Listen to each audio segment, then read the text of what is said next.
today's video, I'd just like to share that 94% of my viewers aren't subscribed. So if you are feeling generous, be sure to drop a like and a sub, and let's get right into today's video. Thank you. Howdy, I'm Daxio, and this is Plugged In News. And in today's pin update, we have Taliban blocked 143 Americans leaving country, fomenting a hostage crisis, as well as China unveils aid for Taliban government featuring Haqqani Network terrorist chief. Let's get right into that. And for the first story today, this is coming from Breitbart News by Wendell Husbo, and it is Taliban blocked 143 Americans leaving country, fomenting a hostage crisis. Let's get right into it. And it goes on to read, the Taliban on Wednesday are reportedly blocking 143 American citizens from leaving Afghanistan, fomenting a hostage crisis amid denials from the Biden administration. U.S. lawmakers and veterans are trying to assist in the evacuation of 143 stranded Americans, and many Afghan allies are growing increasingly frustrated with the lack of action by the Biden administration. Real Clear Politics reported on the 6 chartered planes at the Mazar-e-Sharif in northern Afghanistan.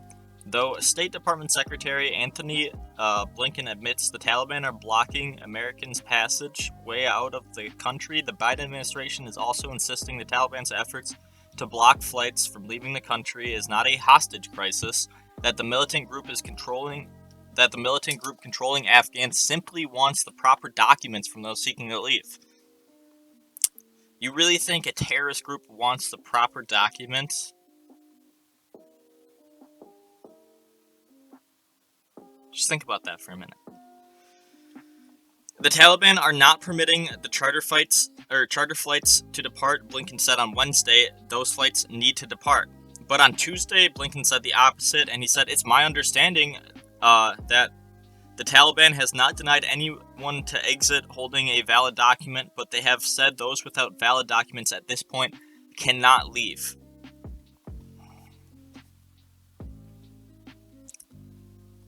Our administration, the administration right now, it just has no idea what the hell is going on. Like, actually, this can't be real. Like, at first he says they're not doing it, and then he says they are doing it, and either which way, it doesn't matter if they are or aren't. There's American citizens in Afghanistan that need to get out. That shouldn't be there. Why? Because terrorists are taking over Afghanistan. But anyways, let's continue reading it. It is unknown how many Americans still remained stranded in Afghanistan from Biden's deathly withdrawal. The White House originally said 11,000 Americans were in the country when it collapsed, but Biden and his administration said after the deadly evacuation finished that only 6,000 Americans had been flown out of the country, potentially leaving around 5,000, which I wouldn't deny. Yet the Biden administration said after the withdrawal in a prepared speech that they left 10% of Americans in the country. 10% is still a lot. That's still 1,000 people that need to get out, and much more Afghan allies. And I can tell you right now, Joe Biden sent over that list stating the Afghan allies to the Americans and the Americans, a list of important people. You don't think they're going to do something with that? You don't think they've already been doing something with that and we're just not getting the news of it yet? Alright, on to the next story, and this also involves the Taliban. This is China unveils aid for Taliban government featuring Haqqani Network terrorist chief. This is by Joel Gorecki from the Washington Examiner. Let's get right into it.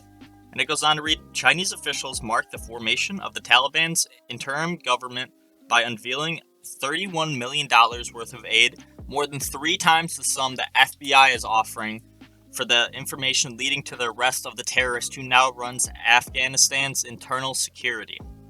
The Chinese side attaches great importance to the Afghan Taliban's announcement of an interim government. Chinese Foreign Minister spokesman Wang Wenbin said on Wednesday, this is a necessary step in restoring domestic order and moving towards post-war reconstruction.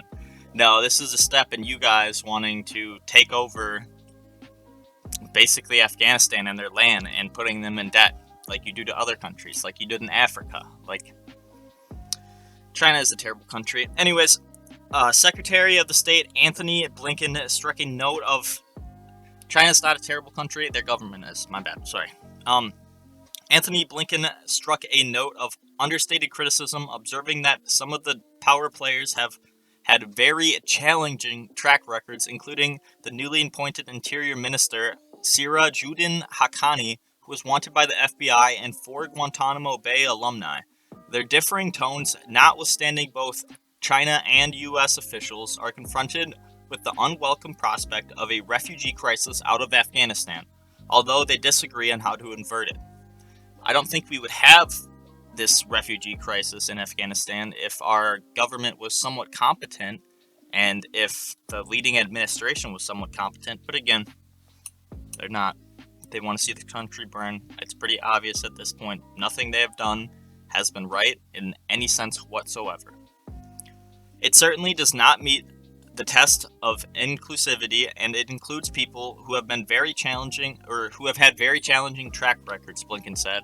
Our boy Blinken, the great, the GOAT, during a press briefing at Ramstein Air Base, where he met with German Foreign Minister Heiko Maas. Our engagement with the Taliban and with the government, interim or long-term, will be for purposes of advancing national interest, advancing our interest, and the interests of our partners. No, you basically gave up Afghanistan, and now you want to negotiate with them, like you said. Like the left has been saying, Trump negotiated with terrorists, blah, blah, blah, etc. Like they've been spamming Twitter with it, trying to blame Trump for the Taliban stuff that happened. Like, Trump's not been president for a while now. I think you guys are still living in the past. But anyways, thank you guys so much for watching today's video. If you did enjoy, drop a like, drop a sub down below, drop a comment down below. Let me know how I'm doing. Let me know what I can do to improve. And thanks for staying plugged in. Peace out, crew.